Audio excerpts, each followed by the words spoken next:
When the family heals, harmony is restored. Is harmony only a concept that we dream of? Or is it something that we can bring into a reality?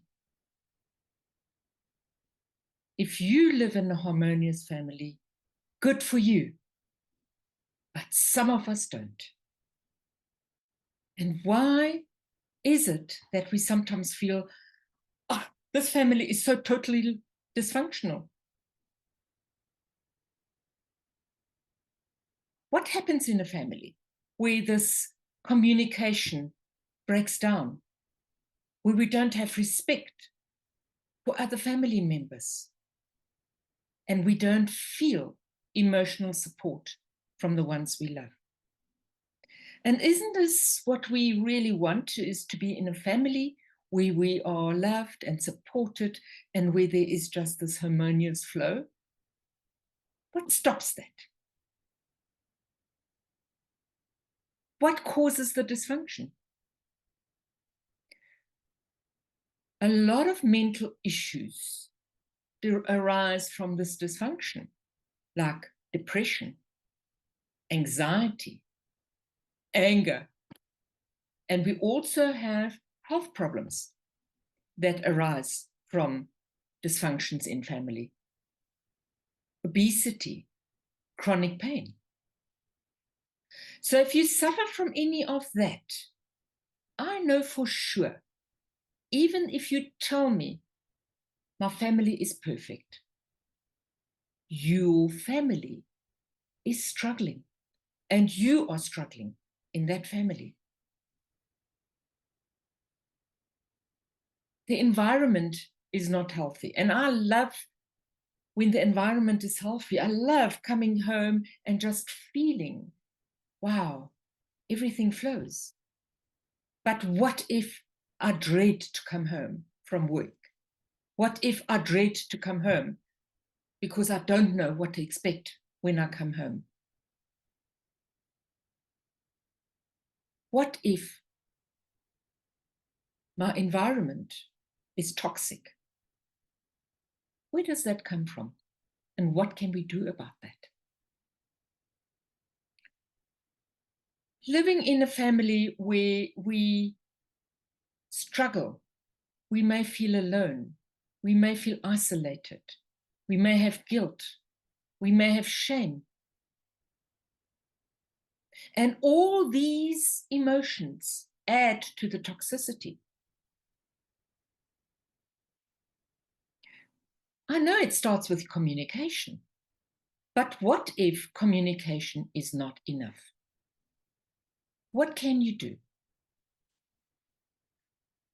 So in family constellations with a systemic view, we consider the entire family unit. And we focus on the whole unit, not on single members, not on this one does that and that one does that, and blame and guilt and shame just doing the rounds.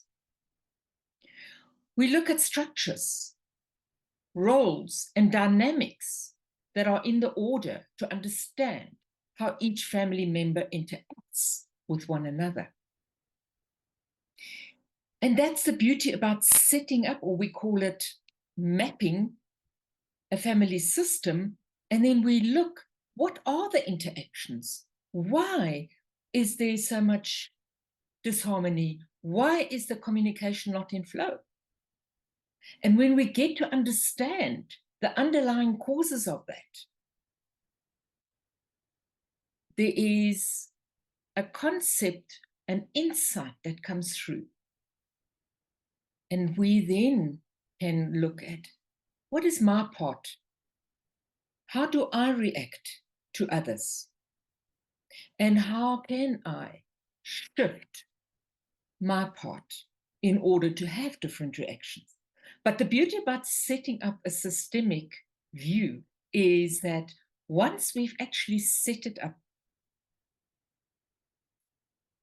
I've had feedback where people come back and say, Sonia, what happened?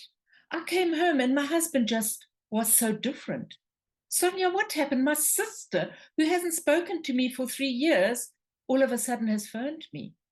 What's happened? So when we shift the energetic system in the family, miracles happen. Would you love to have a family that is in flow? We do that because we take a holistic view.